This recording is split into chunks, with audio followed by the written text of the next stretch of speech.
Surabaya dikenang sebagai kota pahlawan. Kota ini memiliki peristiwa bersejarah perjuangan para pahlawan pendahulu dalam melawan penjajah, yang kemudian diabadikan dengan dibangunnya Tugu Pahlawan yang letaknya dekat dengan kantor Gubernur Jawa Timur. Tinggi monumen 41,15 meter dan berbentuk lingga yang berdiri kokoh di atas alun-alun lapangan rumput hijau, dikelilingi pohon-pohon rindang di tengah kota. Tak jauh dari Tugu, terdapat pula patung Presiden Republik Indonesia ke-1 yaitu Insinyur Soekarno dan Wakil Presiden Muhammad Hatta yang dikonsep berdiri di antara puing-puing pilar Gedung Pengadilan Tinggi pada zaman kolonial. Tugu Pahlawan beserta museumnya dibangun pada tanggal 10 November 1952 guna mengenang peristiwa perlawanan arek-arek Surabaya kepada penjajah Belanda yang diabadikan melalui berbagai media foto, film, serta diorama.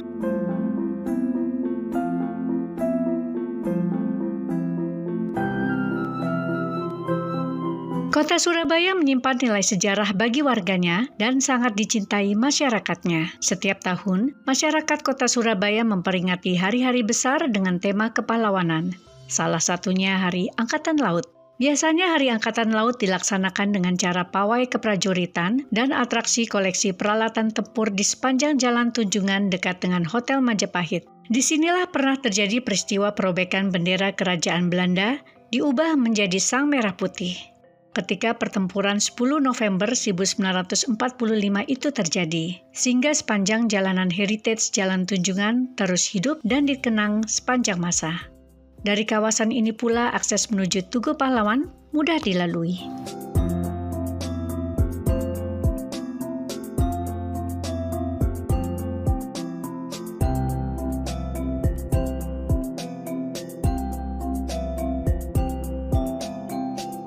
Kawasan heritage lainnya adalah Gedung Shola yang berdiri sejak tahun 1877, merupakan aset bersejarah kota Surabaya. Dulunya gedung ini adalah toko serba ada yang kini dialihfungsikan menjadi Museum Surabaya. Nama Shola diambil dari singkatan nama kongsi pemiliknya, antara lain Sumitro, Ing, Wibisono, Ong, Lim, dan Ang.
Saya pernah mengusulkan harusnya museum di daerah dipegang oleh anak-anak muda, oleh anak-anak yang justru jenius, yang dianggap sebagai anak-anak yang punya prestasi, punya ide, punya kreativitas. Justru merekalah yang harusnya menjadi kepala museum gitu. Karena merekalah yang paling tahu bagaimana dengan selera anak muda, bagi mereka yang paling tahu dengan apa yang harus dikerjakan, dan inovasi itu datang bukan dari orang tua yang mungkin seperti saya, apalagi orang-orang yang mau pensiun gitu, yang sudah semangatnya mungkin berkurang, tetapi justru ujiannya harus pada anak-anak muda, di mana di situ adalah merupakan tantangan buat dia. Ketika dia berhasil membangun museum itu menjadi sesuatu yang viral, menjadi sesuatu yang disukai oleh generasi muda di daerah masing-masing, maka saya bisa berkeyakinan dia adalah calon pemimpin yang bagus. Dia calon pemimpin yang punya kreativitas, yang peka terhadap kebutuhan generasinya dan lain-lain.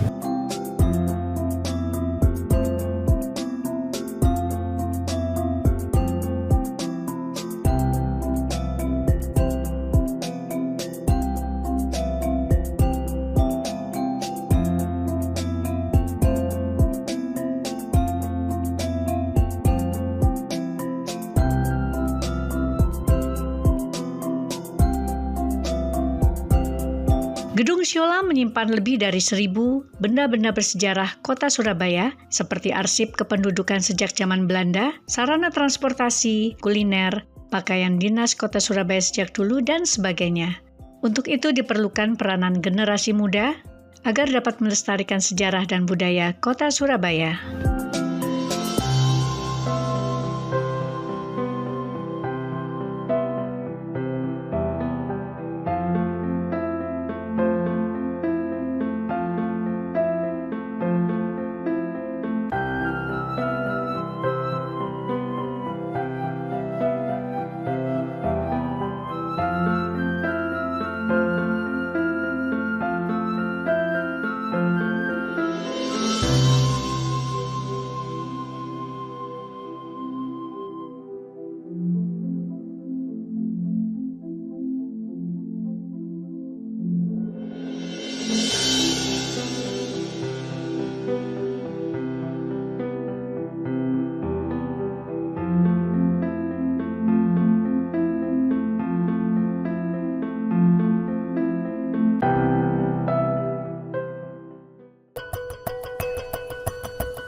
Surabaya meninggalkan jejak perjuangan para tokoh-tokoh penting dalam mempertahankan kemerdekaan Indonesia. Salah satunya adalah Kampung Paneleh, tepatnya di Gang 7 nomor 29 hingga 31.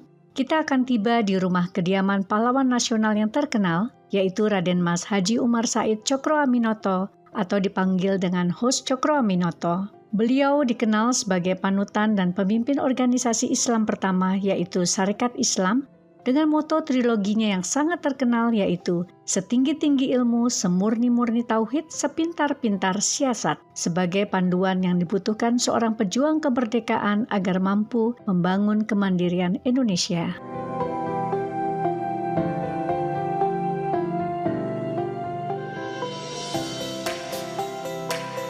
Kediaman Hos Cokroaminoto kini telah menjadi museum yang diresmikan sejak tanggal 27 November 2017. Di tempat ini pula para tokoh-tokoh penting dengan berbagai latar belakang ideologi berkumpul di sini. Antara lain seperti Semaun, Alimin, Darsono, Tan Malaka, hingga murid kesayangannya yaitu Insinyur Soekarno, sampai beliau menjadi Presiden Republik Indonesia. Mereka berkumpul dan berdialog tentang masa depan Indonesia. Museum Hos Cokroaminoto mempunyai 143 koleksi yang menarik untuk dikunjungi. Bangunan ini terdiri dari 2 lantai dan 10 kamar. Di lantai 1 ada 7 kamar terdiri dari sisi kanan ruang tidur Cokroaminoto, ruang tamu untuk diskusi. Kemudian di lantai 2 terdapat 3 kamar, salah satunya ruang tidur Soekarno, mantan Presiden pertama Indonesia yang memproklamirkan kemerdekaan Indonesia.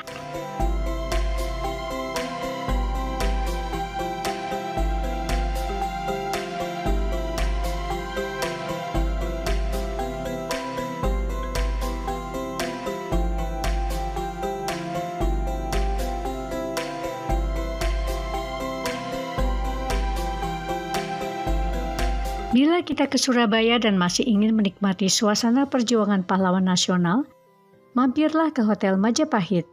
Hotel yang didirikan sejak tahun 1910 oleh Lukas Martin Sarkis, pengusaha berkebangsaan Armenia, memiliki sejarah kemerdekaan Indonesia. Dari 105 kamar hotel tersebut, kamar nomor 33 menyimpan begitu banyak sejarah. Di kamar inilah pernah dijadikan pusat komando tentara Belanda dan detik-detik tokoh Arek Surabaya, yaitu Roslan Abdul Ghani, meminta Belanda untuk menyerahkan kedaulatan Indonesia.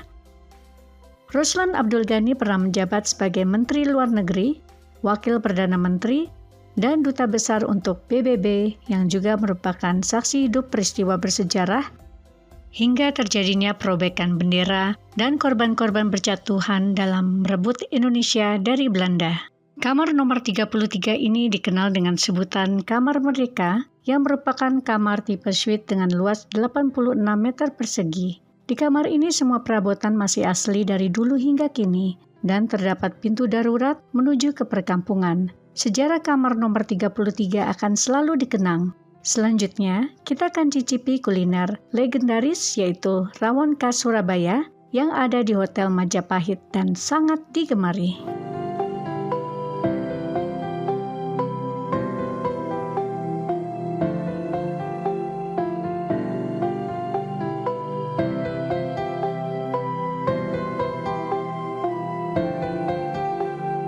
Salam budaya, saya Chef Dibyo dari Hotel Majapahit.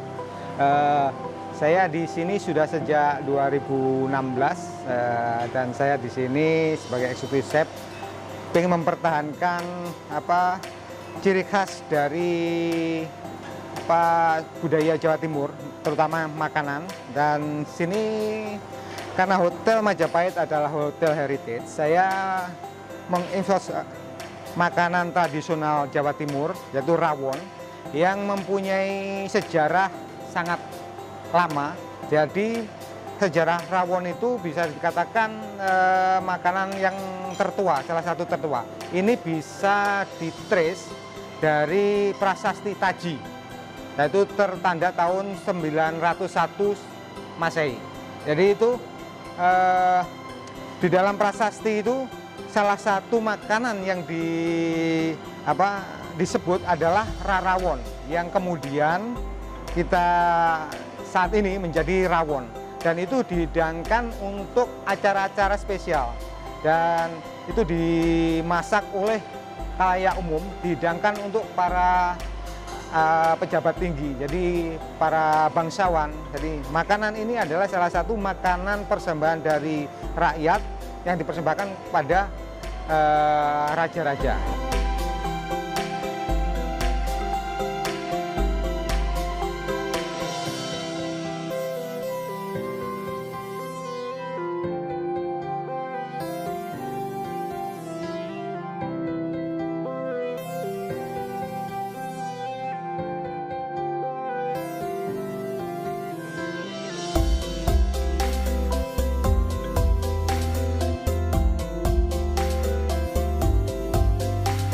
Jadi kita membuat resepnya masih berdasarkan enkripsi Taji tersebut. Jadi masih bisa ada benang merah dari prasasti Taji sampai dengan makanan yang kita hidangkan di sini. Jadi saya akan mulai plating, dan proses masaknya sendiri sebenarnya yang kita masak adalah barang-barang, bahan-bahan dari lokal. Jadi kita memberdayakan bahan yang lokal, cuma proses masaknya proses masak modern. Jadi kita ini kita potong seiga ya, kita potong, terus kita masak di suhu yang rendah dalam waktu yang sangat lama, sekitar 6 jam braising dengan suhu yang rendah sekitar 90 derajat Celcius, sekitar 6 sampai 7 jam. Hasilnya adalah teksturnya udah sangat lembut, terus bentuknya nggak berubah.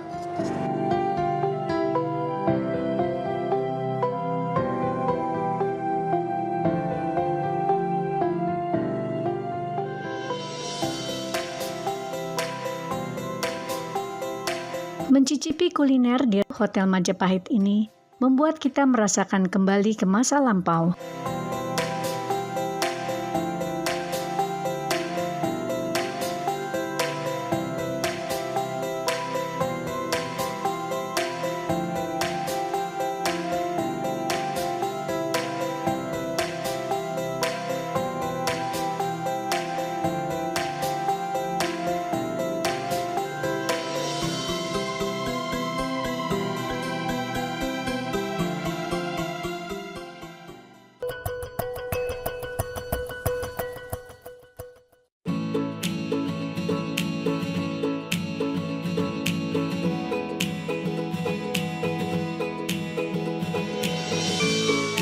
Selain rawon, di sini ada pula roti sisir khas Belanda.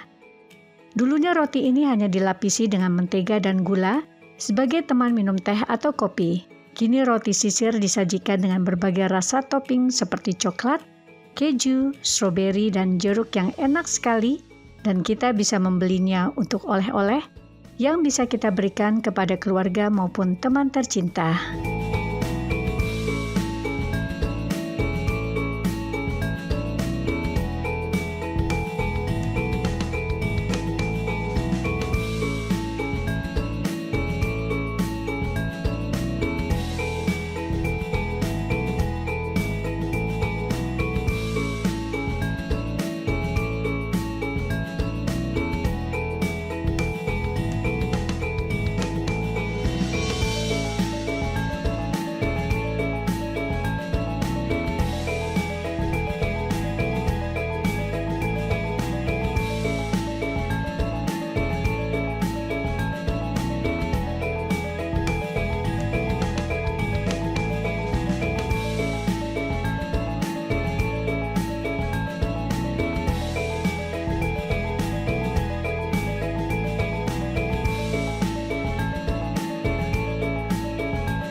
Di hotel ini terdapat lounge Kawi dan Cafe Bromo yang menyajikan masakan berkelas dan juga masakan khas Surabaya sebagai upaya untuk melestarikan kuliner khas daerah. Di antaranya adalah tahu campur dan rujak cingur yang otentik. Betapa senangnya bisa menikmati suasana heritage sambil mencicipi masakan tempo dulu yang dapat dinikmati dalam berbagai situasi, mengangkat citra makanan kaki lima yang fenomenal ke hotel berbintang. Sehingga warisan sejarah dan cita rasa tradisi budaya kota Surabaya melalui kuliner selalu dapat dikenang dan dilestarikan selamanya.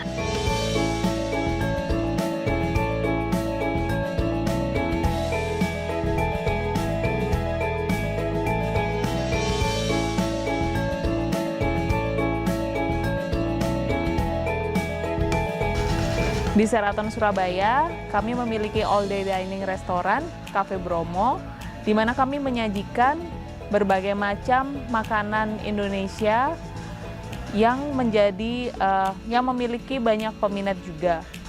Di antaranya kami setiap hari ada rujak cingur, kemudian ada lontong balap, penyetan khas Surabaya juga ada, kemudian berbagai makanan dan masakan khas Indonesia yang biasanya kami rotasi, tidak hanya dari Jawa atau Jawa Timur, tapi kadang juga kami menghadirkan makanan khas Bali, Lombok, kemudian Jakarta, dan dari berbagai daerah di Indonesia. Tujuan kami menghadirkan berbagai macam menu khas Indonesia karena selain Cafe Bromo, sejak 20 tahun lalu ketika Sheraton Surabaya dibuka, memang spesifik menghadirkan makanan-makanan khas Indonesia, dan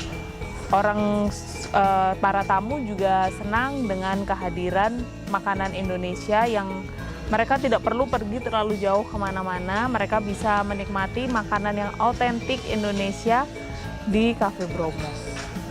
Penggunaan nama Cafe Bromo sendiri berasal dari nama Gunung Bromo yang merupakan salah satu gunung yang cukup dikenal oleh masyarakat Jawa Timur. Untuk itu kami menggunakan nama Cafe Bromo supaya masyarakat juga familiar dengan nama itu. Selain Cafe Bromo, untuk lounge kami juga menggunakan nama gunung, yaitu Gunung Kawi.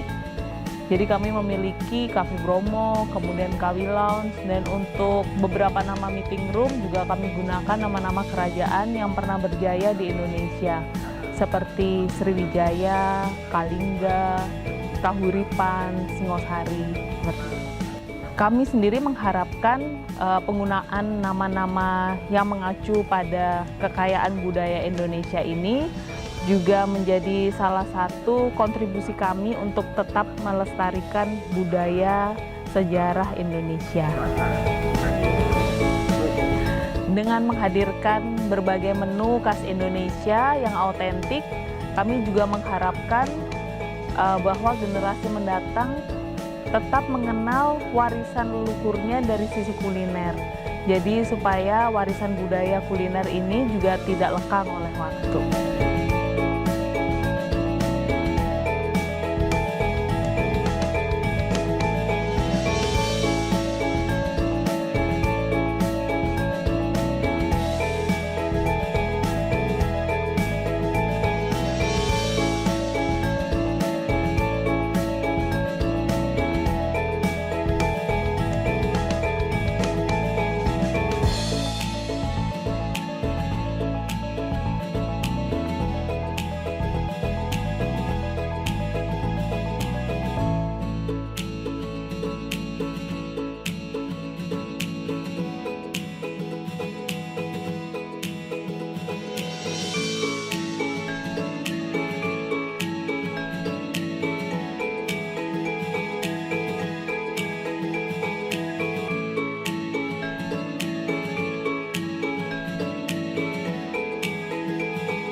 Metro TV. Download Metro TV Extend sekarang.